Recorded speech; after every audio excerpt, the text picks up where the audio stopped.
Hello students, welcome to NCERT Pathshala. इस video में हम बात करने वाले हैं क्वाड्रेटिक इक्वेशन के एक्सरसाइज 4.3 और उसके क्वेश्चन नंबर 6 और 7 को इस पर्टिकुलर वीडियो में हम डिस्कस करेंगे। तो चलिए शुरू करते हैं क्वेश्चन नंबर 6 के साथ। तो यहाँ पर हमें सवाल दे रखा है, the diagonal of a rectangular field is 60 metres more than the shorter side. If the longer side is 30 metres more than the shorter side, find the sides of the field. तो यहाँ पर सबसे पहले एक रेक्टेंगुलर फील्ड हमें दे रखी है, तो मैं एक रेक्टेंगुलर फील्ड यहाँ पर बना लेता हूँ। ये हमारे पास हो जाएगा रेक्टेंगुलर फील्ड, और इस रेक्टेंगुलर फील्ड के बारे में दो जानकारियां हमें दी गई है। सबसे पहले हमें बताया गया है कि जो डायगोनल होगा इस रेक्टेंगुलर फील्ड का, वो इस रेक्टेंगुलर फील्ड के छोटे साइड से 60 मीटर ज्यादा है। तो पहले तो मैं यहाँ पर एक डायगोनल बना लेता हूँ। मान लेते हैं कि ये हमारे पास डायगोनल है, जिसे मैंने येलो से ड्रॉ किया। और इसके अलावा हम ये भी अज्यूम कर रहे हैं कि यहाँ पर शॉर्टर साइड, क्योंकि ये एक रेक्टेंगल है राइट, तो यहाँ पर ये वाला साइड लंबा हो जाएगा, ये वाला साइड छोटा हो जाएगा। तो अगर मैं इस साइड को शॉर्टर साइड अज्यूम कर रहा हूं और इसे मैं x मीटर से रिप्रेजेंट कर दूं, तो देखिए हमारे पास क्या होगा।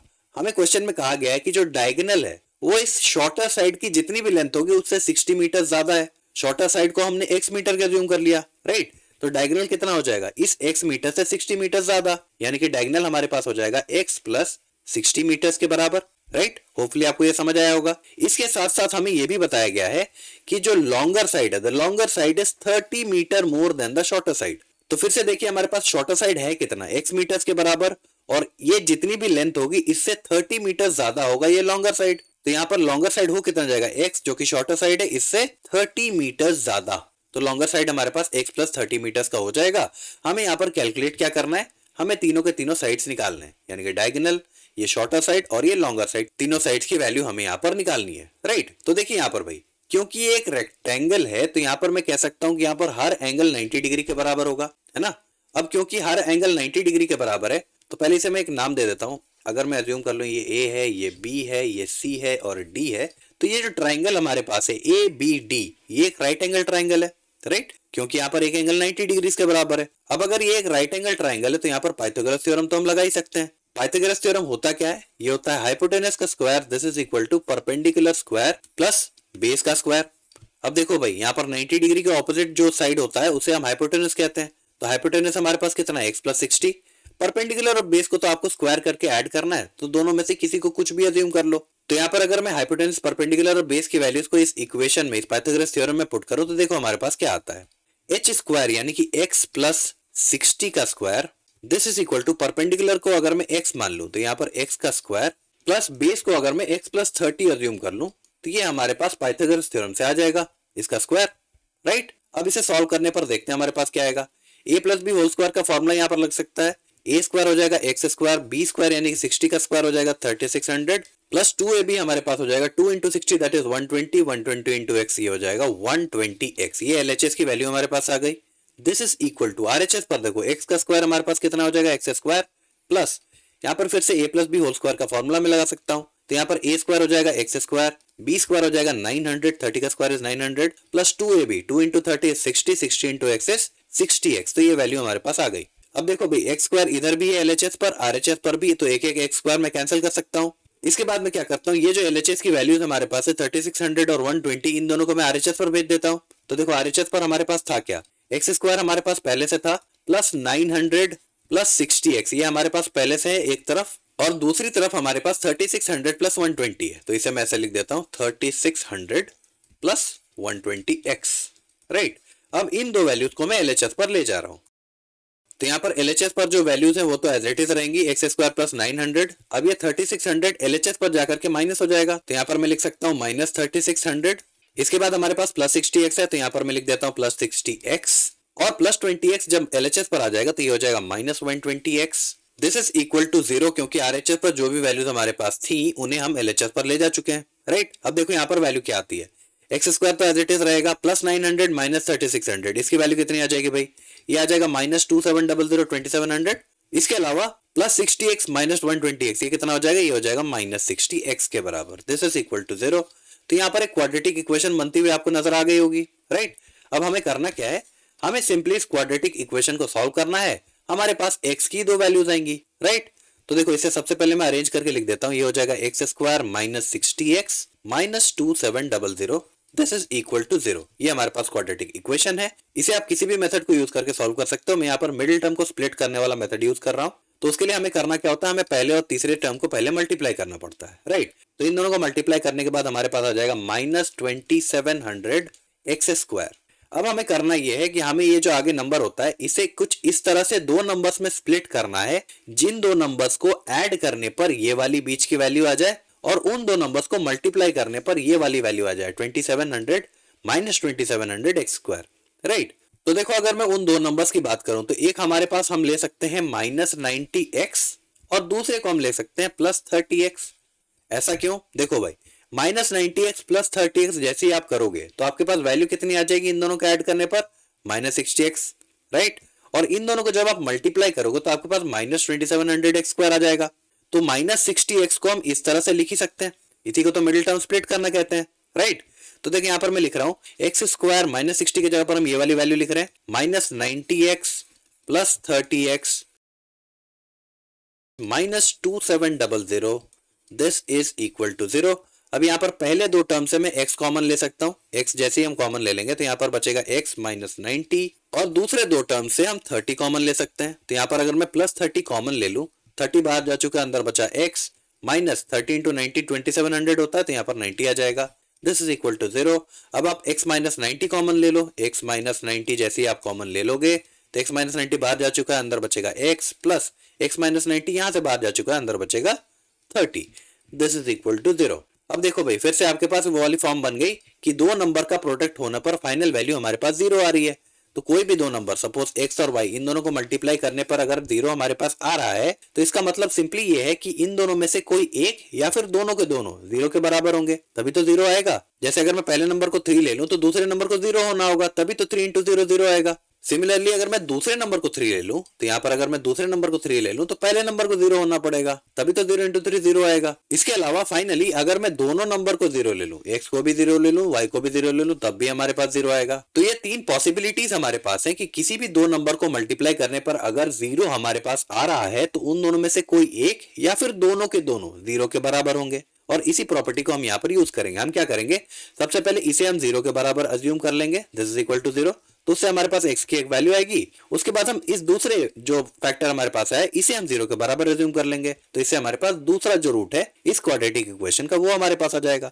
तो देखिए भाई यहाँ पर सबसे पहले हम x -90 को 0 के बराबर इक्वेट करते हैं। -90 RHS पर जाकर के x की वैल्यू कितनी आ जाएगी, ये आ जाएगा +90। ये हमारे पास पहला रूट है। इसके अलावा अगर मैं x +30 यानी ये जो दूसरा फैक्टर है इसे 0 से इक्वेट करूं तो ये +30 RHS पर जाकर के -30 हो जाएगा और दूसरा रूट हमारे पास -30 के बराबर आ जाएगा। तो ये दो रूट्स होंगे इस पर्टिकुलर क्वाड्रेटिक इक्वेशन के, x² -60x -2700 is equal to 0, right. तो x की अब हमारे पास दो वैल्यूज आई हैं, एक है 90, एक है -30। अब आइए इसे हम वेरीफाई करते हैं। तो देखिए यहाँ पर ये जो डायग्राम हमारे पास है इसमें अगर हम आए तो हमारे पास x की दो वैल्यूज आई है, राइट। x की एक वैल्यू हमारे पास आई है 90 और दूसरी वैल्यू हमारे पास आई है -30 के बराबर, राइट। अब x था क्या भाई, x जो था वो तो शॉर्टर साइड की लेंथ थी ना। अब आपको पता होगा कि लेंथ कभी निगेटिव में हो नहीं सकता, है ना। लेंथ को आप हमेशा पॉजिटिव लेते हो, तो ये -30 हो नहीं सकता, ये हमारा गलत असम्पशन हो जाएगा। तो इस पर्टिकुलर केस में x की जो सही वैल्यू होगी वो कितनी होगी, वो होगी 90। तो यहाँ पर x के जगह पर हम पुट कर सकते हैं 90 मीटर्स, यानी कि शॉर्टर साइड इस रेक्टेंगुलर फील्ड का जो है वो शॉर्टर साइड वो 90 मीटर होगा। लॉन्गर साइड जो है वो शॉर्टर साइड से 30 मीटर बड़ा था, तो x +30 ये कितना हो जाएगा भाई, ये हो जाएगा 90 + 30 यानी कि 120 मीटर्स के बराबर। तो लॉन्गर साइड कितना हो जाएगा 120 मीटर्स और जो डायगोनल है वो शॉर्टर साइड से 60 मीटर्स बड़ा था, तो 90 + 60 ये कितना हो जाएगा 150 मीटर्स, ये हमारा डायगोनल हो जाएगा, राइट। तो फिर ये सवाल आपको समझ आ गया होगा। अब आइए हम बात करते हैं क्वेश्चन नंबर 7 की। ओके, तो ये रहा क्वेश्चन नंबर 7 हमारे पास। यहाँ पर हमें दे रखा है the difference of squares of two numbers is 180, यानी कि किसी दो नंबर के स्क्वायर का डिफरेंस हमारे पास कितना गिवन है, 180 गिवन है। The square of the smaller number is 8 times the larger number. छोटे नंबर का जो स्क्वायर है वो बड़े नंबर का 8 गुना है, राइट। तो हमें उन दोनों नंबर्स को फाइंड करना है। तो यहाँ पर देखो सबसे पहला जो स्टेटमेंट हमें दे रखा है वो है the difference of square of two number is 180, यानी कि किसी भी दो नंबर के स्क्वायर का जो डिफरेंस है वो हमारे पास 180 है। तो मैं अज्यूम कर लेता हूँ let the first number be x। पहले नंबर को अगर मैं x अज्यूम कर लूं और दूसरे नंबर को let the second number be y, दूसरे नंबर को मैं y अज्यूम कर लेता हूं। तो पहले स्टेटमेंट के अकॉर्डिंग हमें गिवन ये है कि इन दो नंबर्स का जो स्क्वायर होगा वो हमारे पास 180 है। तो देखो अगर मैं अज्यूम कर लेता हूं, इसमें ये जो अज्यूम मैंने किया है x और y जो दो नंबर्स हमारे पास है, इसमें मैं अज्यूम कर रहा हूं कि x जो है वो बड़ा है y से, यानी कि इन दो नंबर्स में x और y में बड़ा नंबर x है, छोटा नंबर y है, राइट। तो अब देखो पहले स्टेटमेंट के अकॉर्डिंग हमारे पास डिफरेंस जो हमें निकालना है, पहला जो बड़ा नंबर है उसका स्क्वायर, इससे अगर मैं घटा दूं छोटे नंबर यानी कि y का स्क्वायर, तो ये हमारे पास गिवन है 180 के बराबर। ये हमारे पास पहला स्टेटमेंट दे रखा है, right. The difference of square of two numbers, इन दो नंबर के स्क्वायर का डिफरेंस ये हमारे पास कितना है 180, इसे मैंने यहाँ पर लिख दिया। इसके अलावा दूसरा स्टेटमेंट हमें दे रखा है the square of the smaller number. तो x और y में मैंने आपको पहले ही बताया कि x जो है वो बड़ा नंबर है, y छोटा नंबर है, तो छोटे नंबर का स्क्वायर करने पर the square of the smaller number is 8 times the larger number. तो इसको अगर मैं यहाँ पर इक्वेशन की फॉर्म में लिखूं तो मैं कह सकता हूं छोटे नंबर का हमें स्क्वायर करना है, छोटा नंबर हमारे पास y है, y का मैंने स्क्वायर कर दिया, this is equal to 8 times the larger number. अगर y हमारे पास छोटा नंबर है तो बड़ा नंबर x हो जाएगा, 8 टाइम्स द लार्जर नंबर यानी कि 8x, राइट। तो ये हमारे पास दूसरा इक्वेशन गिवन है, यानी कि छोटे नंबर का स्क्वायर ये बराबर है बड़े नंबर के 8 टाइम्स के। तो इसे मैं सिंपली यहां पर लिख सकता हूं 8 इंटू एक्स को मैं 8x लिख देता हूं, राइट। अब देखो भाई पहला इक्वेशन हमारे पास है x square minus y square is equal to 180 और वाई स्क्वायर की वैल्यू हमारे पास 8x के बराबर है, तो मैं वाई स्क्वायर की वैल्यू को यहाँ पर पुट कर सकता हूँ, राइट। तो देखो यहाँ पर अगर मैं वाई स्क्वायर की वैल्यू को यहाँ पर पुट कर दो तो हमारे पास इक्वेशन क्या बन जाएगा, ये हो जाएगा x square minus y square की जगह पर मुझे 8x लिखना है तो यहाँ पर मैंने 8x लिख दिया, दिस इज इक्वल टू 180। अब अगर मैं 180 को LHS पर ले जाऊं तो देखो हमारे पास क्या होगा, x square minus 8x plus 180 LHS पर आकर के माइनस 180 हो जाएगा, दिस इज इक्वल टू 0। तो ये हमारे पास क्वाड्रेटिक इक्वेशन बन चुकी है। इस क्वाड्रेटिक इक्वेशन को हम सॉल्व करेंगे और हमारे पास x की दो वैल्यूज आएंगी। तो आइए इसे सॉल्व करते हैं। सबसे पहले हमें पहले और तीसरे नंबर को मल्टीप्लाई करना है, ये हो जाएगा माइनस 180 एक्स स्क्वायर। अब हमें इस नंबर को ऐसे दो नंबर्स में डिवाइड करना है जिन दोनों को ऐड करने पर ये आ जाए माइनस 8x और उन दोनों को मल्टीप्लाई करने पर माइनस 180 आ जाए, राइट। तो देखो वो दो नंबर क्या हो सकते हैं, पहले नंबर को अगर मैं माइनस 18x ले लूं और इसमें अगर मैं दूसरा नंबर प्लस 10x ले लूं तो इन दो नंबर्स को ऐड करने पर माइनस 18x प्लस 10x जब आप करोगे तो आपके पास माइनस 8x आ जाएगा और इन दो नंबर्स को जब आप मल्टीप्लाई करोगे तो आपके पास माइनस 180 एक्स स्क्वायर आ जाएगा, राइट। तो माइनस 8x को हम ऐसे लिख सकते हैं माइनस 18x प्लस 10x। तो आइए यहाँ पर मिडिल टर्म स्प्लिट करते हैं। सबसे पहले हमारे पास है एक्स स्क्वायर माइनस 8x के जगह पर हम लिख रहे हैं minus 18x plus 10x minus 180, this is equal to 0। अब यहाँ पर पहले दो टर्म से हम x कॉमन ले सकते हैं, x कॉमन लेते ही अंदर आ जाएगा x माइनस 18। दूसरे दो टर्म से हम 10 कॉमन ले सकते हैं, 10 कॉमन लेते ही यहाँ पर अंदर आ जाएगा x minus 18, this is equal to 0। अब आप x माइनस 18 को जैसे ही कॉमन ले लोगे तो अंदर हमारे पास बचेगा x plus 10, this is equal to 0। अब फिर से दो नंबर को मल्टीप्लाई करने पर क्योंकि 0 आ रहा है तो इन दोनों में से कोई भी एक 0 हो सकता है या फिर दोनों ही 0 हो सकते हैं, तो हम बारी बारी से दोनों को 0 से इक्वेट करेंगे। तो यहाँ पर अगर मैं पहले फैक्टर यानी कि x माइनस 18 को 0 से इक्वेट करूं तो देखो माइनस 18 जब RHS पर आएगा तो ये प्लस 18 हो जाएगा, तो x की वैल्यू हो जाएगी प्लस 18। ये हमारे पास पहला रूट या फिर 0 आ चुका है। सिमिलरली अगर मैं दूसरे फैक्टर x प्लस 10 को इक्वेट करूं 0 के साथ तो x की वैल्यू कितनी आ जाएगी, प्लस 10 RHS पर जाकर के हो जाएगा माइनस 10। तो x की दो वैल्यूज हमारे पास आई हैं, एक हमारे पास आया 18, एक है माइनस 10। आइए इसे हम वेरीफाई करते हैं। तो देखिए यहाँ पर मैं लिख रहा हूँ x की दो वैल्यूज हमारे पास आई हैं, एक आया है 18 और एक आया है माइनस 10, राइट। अब यहाँ पर नीचे की चीजों की मुझे जरूरत नहीं है, इसे मैं इरेज कर देता हूँ। ऑल राइट, तो देखिए हमारे पास जो ओरिजिनल इक्वेशन थी वो तो यही दोनों थी ना। पहली इक्वेशन हमारे पास थी x square minus y square is equal to 180 और दूसरी इक्वेशन हमारे पास थी y square is equal to 8x, right. अब हमारे पास x की वैल्यूज तो आ चुकी हैं, अब इन दोनों में से किस वैल्यू को हम यहाँ पर पुट कर सकते हैं ये हमारा सवाल है। तो देखो भाई अगर मैं माइनस 10 की वैल्यू को x की वैल्यू अगर माइनस 10 यहाँ पर सेकेंड इक्वेशन में पुट करूं तो देखो क्या आएगा, y square is equal to 8 into x के जगह पर मैं पुट कर रहा हूँ माइनस 10, ये आ जाएगा y square is equal to minus 80। और ये गलत हो जाएगा। अब बोलो वो क्यों, वो इसलिए क्योंकि किसी भी नंबर का स्क्वायर करने पर वो कभी भी नेगेटिव के बराबर नहीं आएगा, राइट। आपको पता होगा कि अगर आप नेगेटिव नंबर का भी स्क्वायर करते हो तो भी आपके पास पॉजिटिव आता है और पॉजिटिव नंबर का स्क्वायर करोगे तब तो पॉजिटिव आएगा ही।